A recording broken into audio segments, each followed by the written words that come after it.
to the flag of the United States of America, and to the republic for which it stands, one nation, under God, indivisible, with liberty and justice for all. The clerk has stated she has taken a roll call of all supervisors. Supervisor Boyd Frederick is excused. Moving on to citizen comments. County Clerk.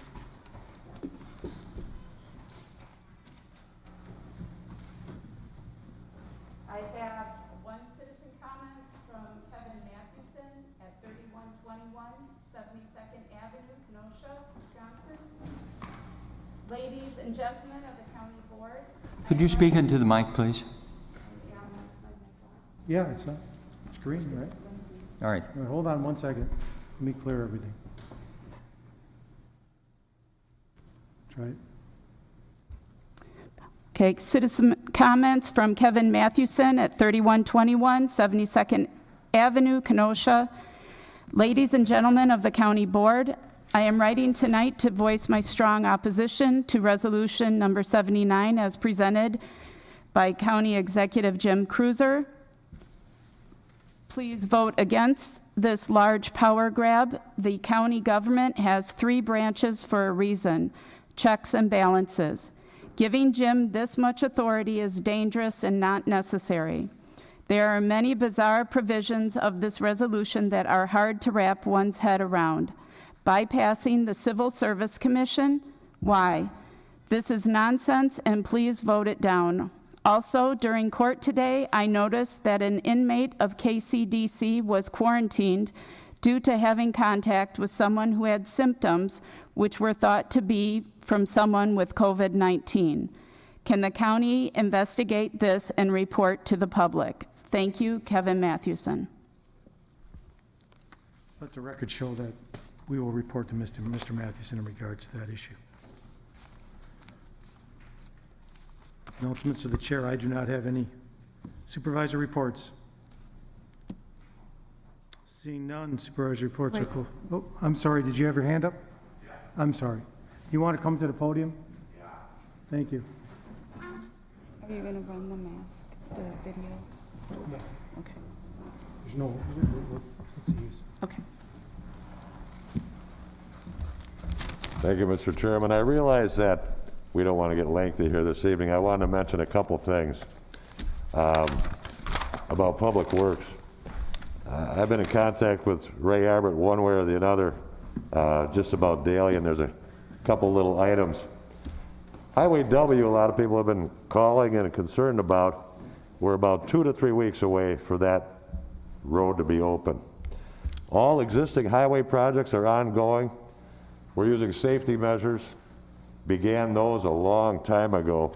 1 person in a vehicle, constant spraying, constant distancing, even while working. Golf courses are closed, but they still need daily maintenance to keep up our investment. They need mowing, fertilizing, watering, those things we do naturally. The clubhouse staff has all been laid off.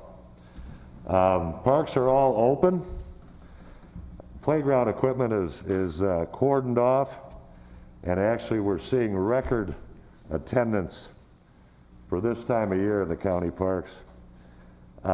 Facilities, all projects are ongoing. Nothing has been stopped that I've been reporting on. And we are meeting Monday evening, and I was assuming remote.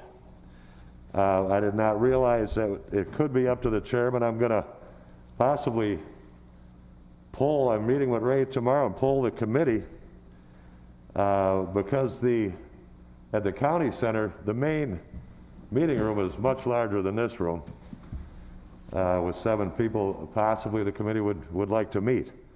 So I'm sure you'll get that information. It'll be put out, and we'll go from there. Thank you, Mr. Chairman. Thank you. Supervisor Decker, you have the floor. Thank you. I would just like to commend County Clerk Reggie and her deputy clerks, and all the municipal clerks and municipal deputy clerks, and all the poll workers that worked at yesterday's election in this unprecedented election that we had. I believe it went off very well, and I just want to commend everyone. And I did work with some other supervisors on writing up a resolution to commend them. If anyone would like to sign on to it, Corporation Counsel is looking it over right now. Thank you very much.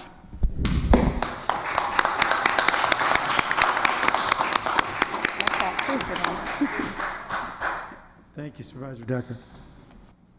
Any other supervisors? Seeing none, Supervisor, reports are closed. Moving on, County Clerk. Resolution 79.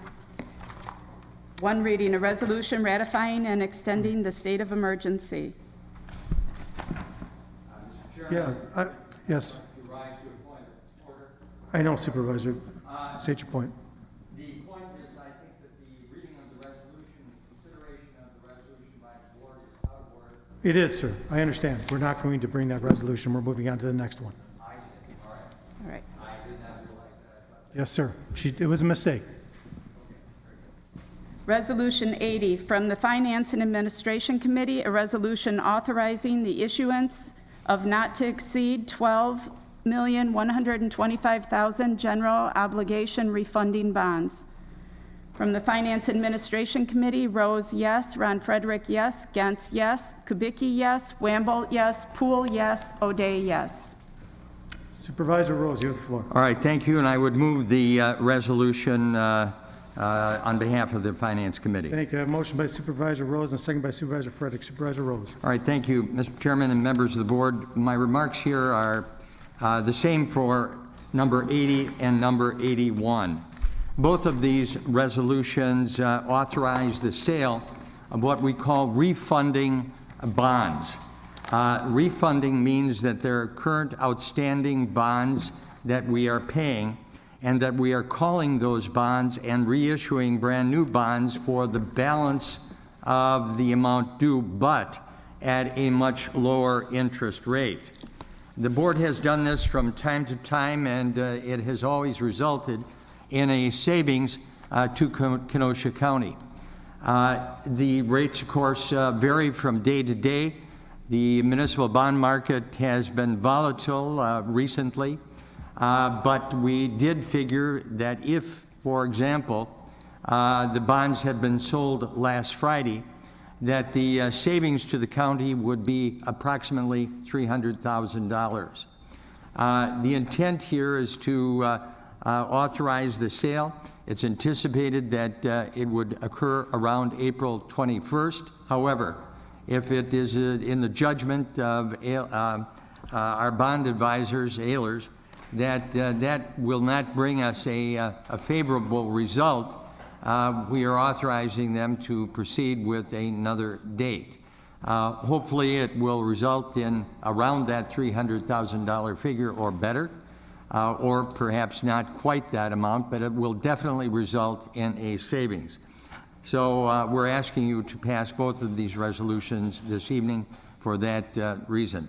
Underscoring the fact that this is not any new type of spending, it's not any new type of projects, it's merely a savings on bonds already issued. Thank you. Thank you, Supervisors. We're going to take up 80, and then if there's any discussion on 80, Supervisor Nudo. I just have a question, just for information only. What's the term left on the present bonds, and what's the term on the new bonds? Okay. The term does not change.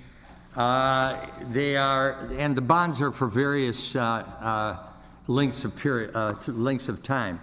But the bonds will end in 2031 or a shorter period of time. Okay, thank you. Seeing no other discussion, Supervisor Nordigan. Thank you, Mr. Chairman.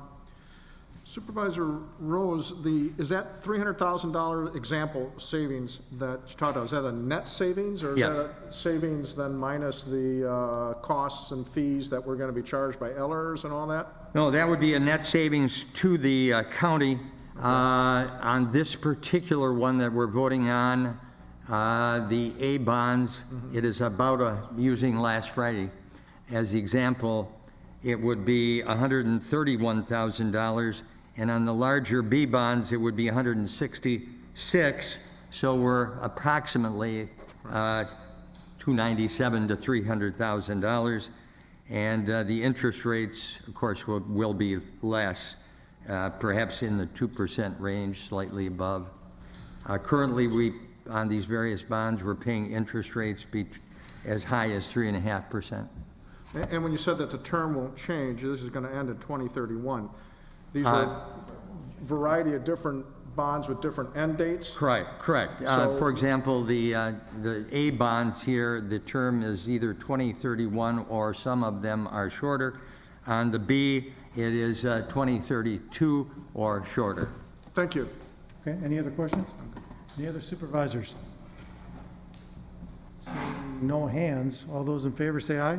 Aye. Any opposed? Resolution passes.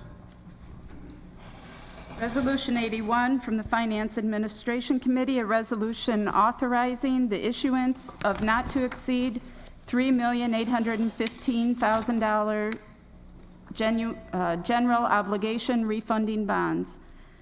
Finance Administration Committee, Rose, yes. Ron Frederick, yes. Gantz, yes. Kubicki, yes. Wamble, yes. Poole, yes. O'Day, yes. Supervisor Rose, you have the floor. Move resolution number 81. Thank you. I have a motion by Supervisor Rose and second by Supervisor Gantz. Supervisor Rose. I have nothing to add. I think I fully explained it. Okay, any discussion? Oh, Supervisor Nudo.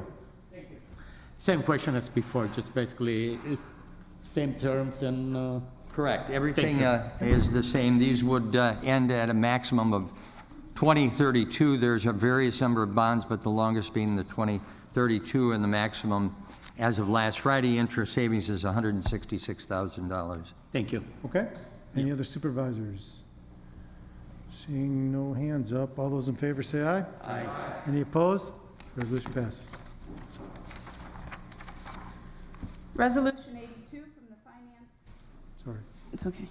From the Finance and Administration Committee, a resolution to review payment of interest and penalties for tax payment due to postal service delay. Finance Administration Committee, Rose, no. Ron Frederick, yes. Gantz, yes. Kubicki, no. Wamble, yes. Poole, yes. O'Day, yes. Supervisor Ron Frederick, you have the floor. Move the resolution be adopted. Thank you. I have a motion by Supervisor Ron Frederick and a second by Supervisor Wamble. Supervisor Ron Frederick. Where do I begin? Everybody, I hope, has reviewed this resolution. It's about 16 pages long. One of the questions that came up during the discussion, of course, five out of 7 supervisors voted for it, was why would a person make a copy of his check, envelope, and bill before he sent it? And if you look at in the packet, if you have the packet, you'll see that he has a copy of the envelope. You can't read it very well, but I could see the check is number 162, which is the one he mailed in. He's suggesting that he mailed this in. He didn't mail it directly. He had his father-in-law do it, and he went back and forth. In fact, he emailed something, came back from, he was in France at the time, and his father-in-law was doing it for him. The process that he went through is almost like he's got the receipts from all the properties, other properties that he had. He paid them on time. Those all went through, and this one didn't. And he's asking forgiveness of the interest. And you all have the information in front of you, and I'd be glad to answer any questions that anybody has on it. We obviously move to approve it, so. Okay. I would be willing to answer any questions that I can. Sure. Thank you, Supervisor Frederick. We do have some discussion. Supervisor Rose. I voted against this in committee and will vote against it this evening. No one appeared before the Finance Committee. His father-in-law did not and offered no explanation. I found it quite odd that he would photograph a piece of mail and a check to be sent, but it was very, very blurry and impossible really to read. But more importantly, I think we have some rules here of the administration that have not been followed. You're supposed to pay your taxes on time, and if you don't, there's an interest rate accordingly.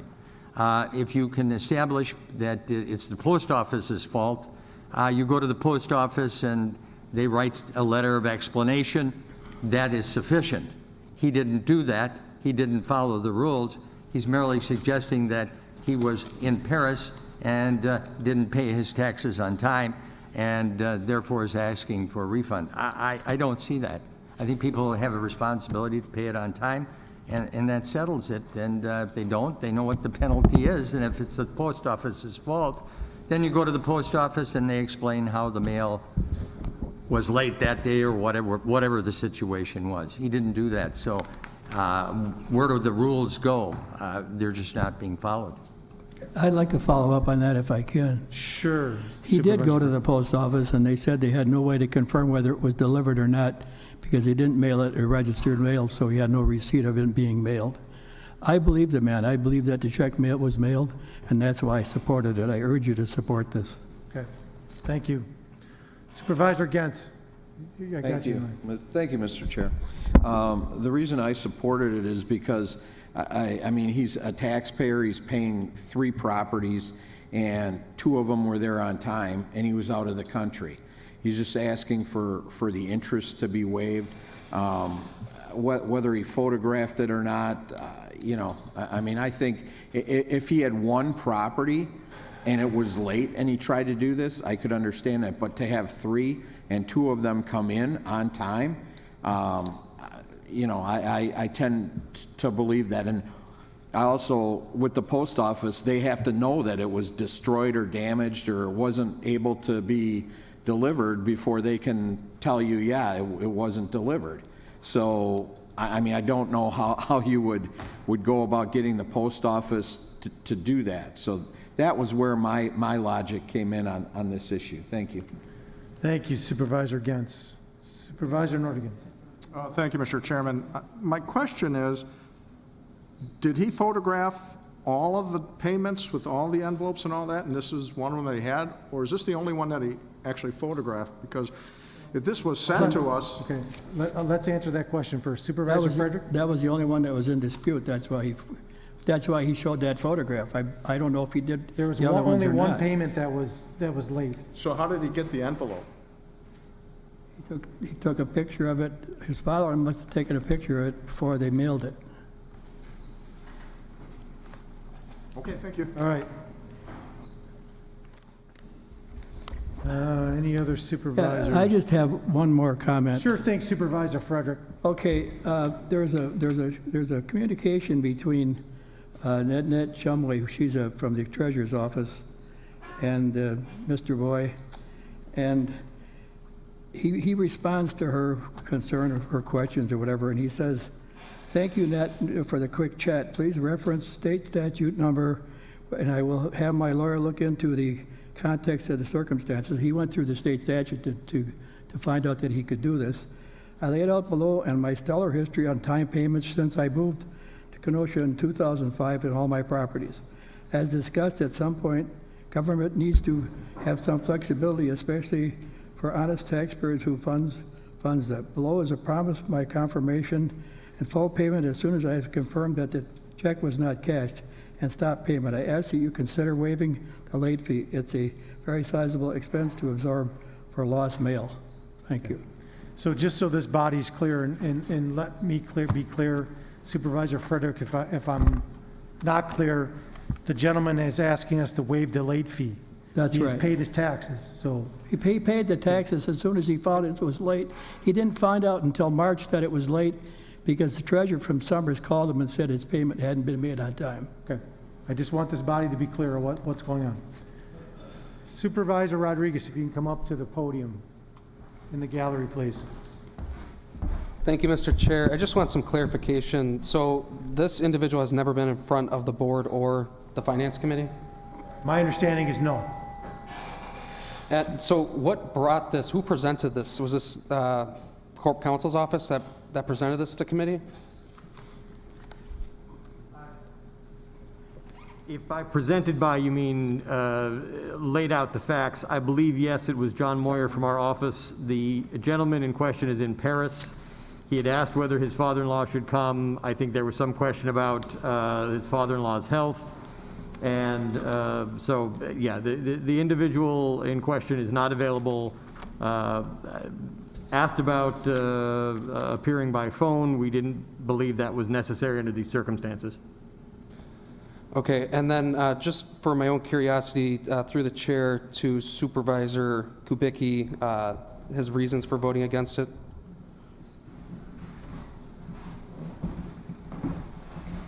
Thank you. The reason I voted against it, I just been paying taxes for many, many years, and I don't have ever taken a picture of my check and my envelope prior to sending it in. I just thought this was, I didn't feel comfortable in accepting the explanation given. So therefore, I voted no then, and I'll vote again no tonight. Thank you. Thank you. Supervisor Rodriguez, you good? Okay. Supervisor Nordigan. Thank you, Mr. Chair. To get back to the other checks for the other rental properties, on his replies today, an email that we got says, I know it's the January 4th on the top, was a photo of these items taken before it was mailed? His response, yes, same day, in parentheses, checks for other rental property sent the same day, end parentheses. Why would they take pictures of the one, but not all of them? They were all sent at the same day at the same time. So I'm a little bit confused on this, and probably will vote no. Thank Okay. you. Supervisor Fred, do you have a response to that? No, I just think that he only sent that one because that's the only one that was in dispute. Okay. So basically, all the rest were paid. That was the one that was in Yep, dispute. all on time. Okay. Any other supervisors? Seeing no other supervisors, there's no hands up. There's been a roll call requested. We will have the clerks do a roll call with a voice vote. So yes if you're in favor, no if you're not. Belsky? No. Berg? Yes. Celebrity? Yes. Decker? Yes. Alverman? Yes. Esposito? Yes. Franco? Yes. Ron Frederick? Yes. Gashke? Yes. Gentz? Yes. Grady? Aye. Kubicki? Nay. Mauer? Yes. Nordigan? Nay. Nudo? No. O'Day? Yes. Poole? Yes. Rodriguez? Yes. Rose? No. Skalitsky? Yes. Wambolt? Yes. Uhas? Yes. 17 to 5. Yeah, 17 to 5, the resolution passes. Moving on. Communication 45, communications from the Finance and Administration Committee, a resolution 2019-2020 carryover and annual closeout. Refer to the Finance Administration Committee. Approval of the March 3rd, 2020 minutes by Supervisor Rodriguez. Supervisor Rodriguez, if you could step to the podium and approve the minutes, please, I'd greatly appreciate it.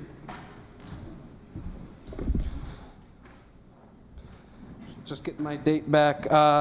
Move the minutes March 3rd, 2020. I have a motion by Supervisor Rodriguez and a second by Supervisor Nudo. All those in favor say aye. Aye. Can I have a motion to adjourn? I have a motion to adjourn by Supervisor Poole and a second by Supervisor Nudo. All those in favor say aye. Aye. We're adjourned. Stay healthy and safe, please.